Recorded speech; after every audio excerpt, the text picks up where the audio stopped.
Selamat datang di Sarinamba Farm. Seorang sahabat mengeluh karena tiadanya motivasi untuk berkebun karena tidak memiliki lahan yang luas.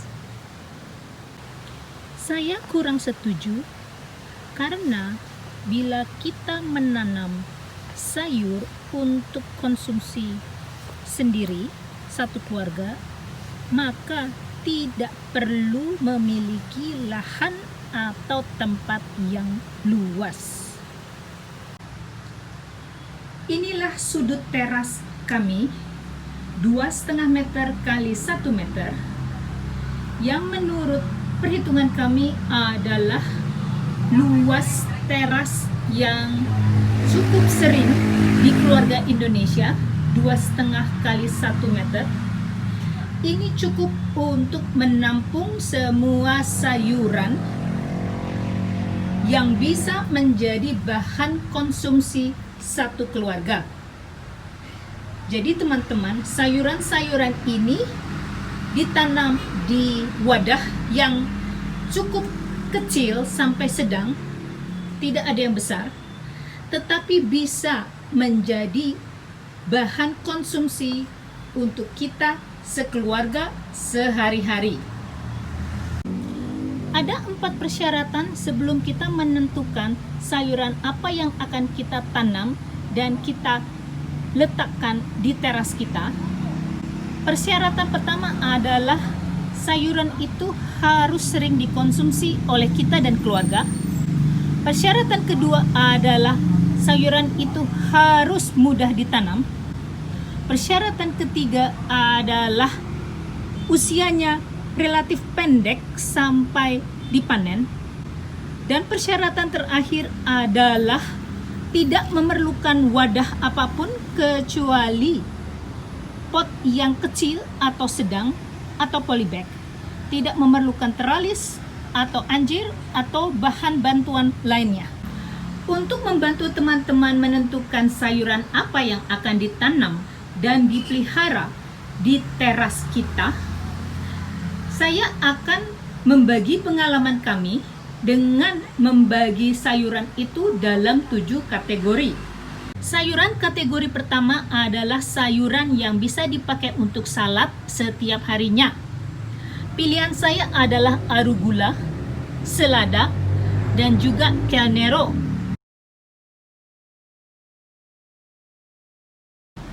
Sayuran kategori kedua adalah sayuran yang saya anggap sebagai bumbu masak seperti basil atau selasih, juga cabai dan juga bawang merah.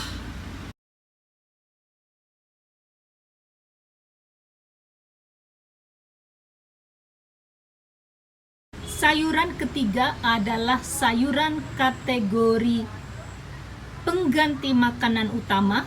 Saya memilih kentang. Sayuran kategori keempat adalah sayuran yang bisa dipadukan untuk apa saja, seperti bakmi, ayam, sapi, dan seafood. Dan pilihan saya adalah chai sim dan pak choy.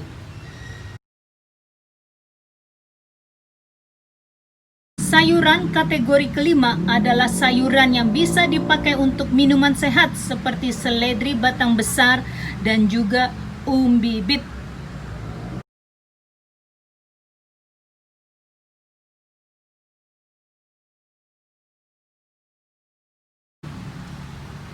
Dan kategori sayuran nomor 6 adalah teman minum teh saya, yaitu daun mint yang sangat harum ini.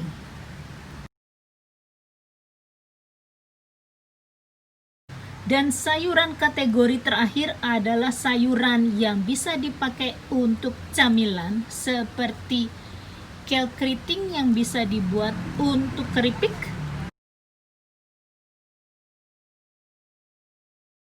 Demikianlah teman-teman cara kami memutuskan tanaman apa yang akan kami pelihara di teras yang terbatas luasnya itu.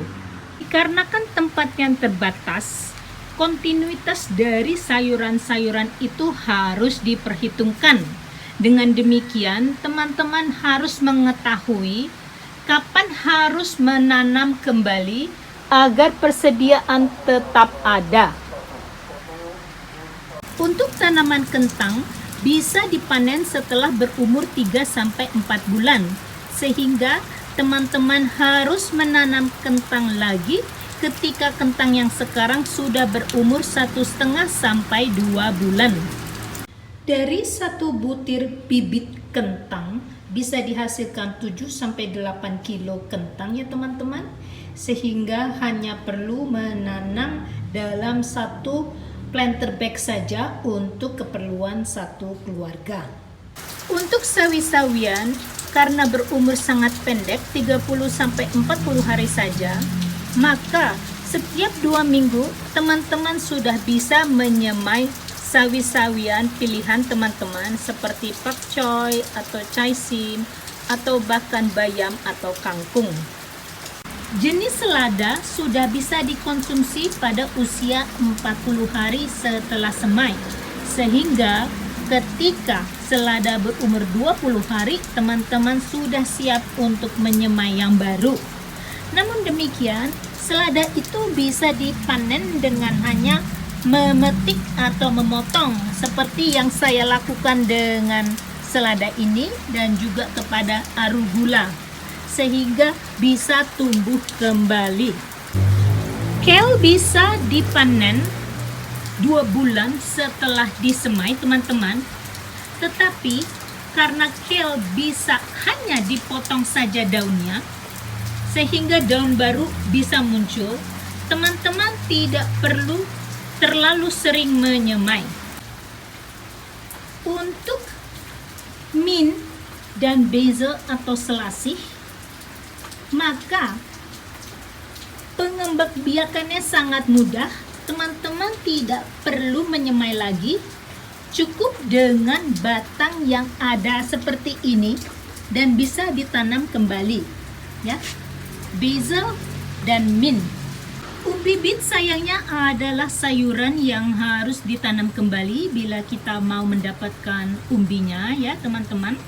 Setelah 3 bulan kita bisa panen, sehingga teman-teman harus siap-siap menyemai kembali ketika usia umbi bit yang sekarang sudah 1,5 bulan.